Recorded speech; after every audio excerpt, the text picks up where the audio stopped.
Tribal की identity Bharat में एक लंबे संघर्ष का परिणाम है जो कि संथालों ने लड़ा, भीलों ने लड़ा अंग्रेजों के खिलाफ, मुंडाओं ने लड़ा और भी नॉर्थ ईस्ट की ट्राइब ने लड़ा।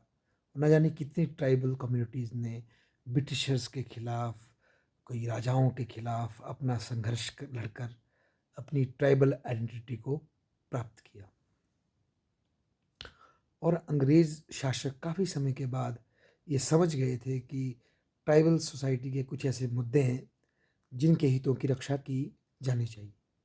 और सब्सिक्वेंटली उनके जाने के बाद, बल्कि 1935 के एक्ट में ही जो लॉज उन्होंने शुरू में बना लिए थे संथाल और मुंडा रेबेलियन के बाद, बल्कि संथाल रेबेलियन के बाद 1870 के दशक में, उन लॉज को 1935 के और 1919 के जो संवैधानिक विकास हुआ उसमें इनकॉर्पोरेट किया गया और उनको गवर्नर जनरल के पास और गवर्नर के पास रखा गया।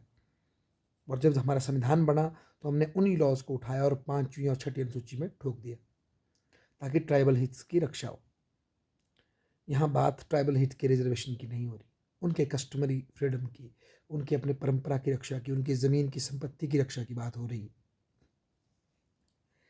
पर मैं ये बताना चाहता हूँ कैसे जो एक आइडेंटिटी लिबरेशन के लिए आई है, आज़ादी के लिए आई है, एम्पावरमेंट के लिए आई है, वो अपने आप ही सब्सिक्वेंटली शोषण का मार्ग बन जाती है। और यहाँ मैं एग्जांपल दूंगा नारियों की स्थिति। नागालैंड सबसे बड़ा उदाहरण है जहाँ पर आज कस्टमरी लॉज के नाम पर नागा पुरुष प्रधान जो सोच है, पुरुष नहीं, जो पुरुष प्रधान सोच है, वो पंचायती राज को लागू नहीं होने दे रही है।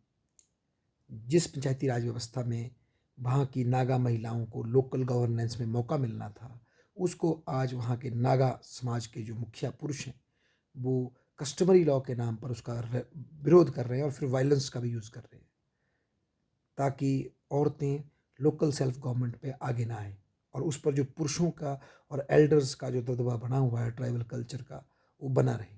तो आज देखिए किस तरह से नागालैंड में ट्राइबल कल्चर के नाम पर वीमेंस को पंचायती राज में इंजॉय लेना, उनको एम्पावर करने की मौके से डिनाई किया जा रहा है। हालांकि हो सकता है कि नागा सोसाइटी और कई पैमाने पे बहुत अच्छी हो, जहाँ तक वीमेन के फ्रीडम की बात है, उनके खिलाफ सेक्सुअल वायलेंस की बात है, नागा समाज बहुत अच्छा हो, उनको अपने लाइफ पार्टनर चुनने की बात हो, उसमें नागा समाज अच्छा हो सकता है। पर पॉलिटिकल एस्पेक्ट में कस्टमरी लॉ नागालैंड में बाधा कर रहे हैं। फिर आ जाते हैं अपने हिमाचल में।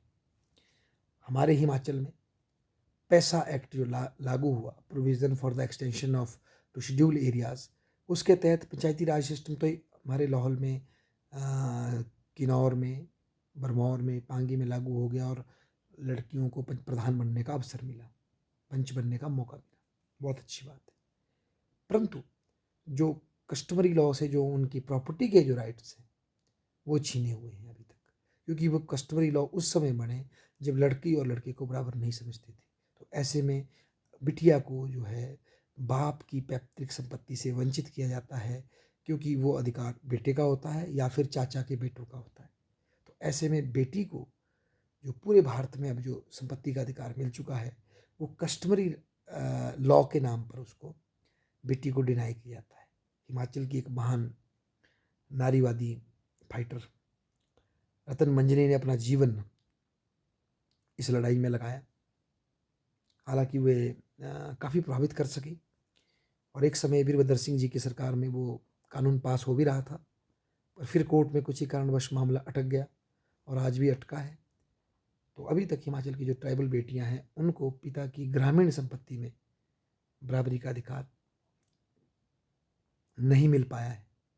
और क्या कस्टम को बचाने का ठेका केवल लड़कियों के सर पे मढ़ा जाएगा? क्या लड़कों पे दायित्व नहीं कि वो ट्राइबल में ही शादी करें और अपने कल्चर को बचाएं?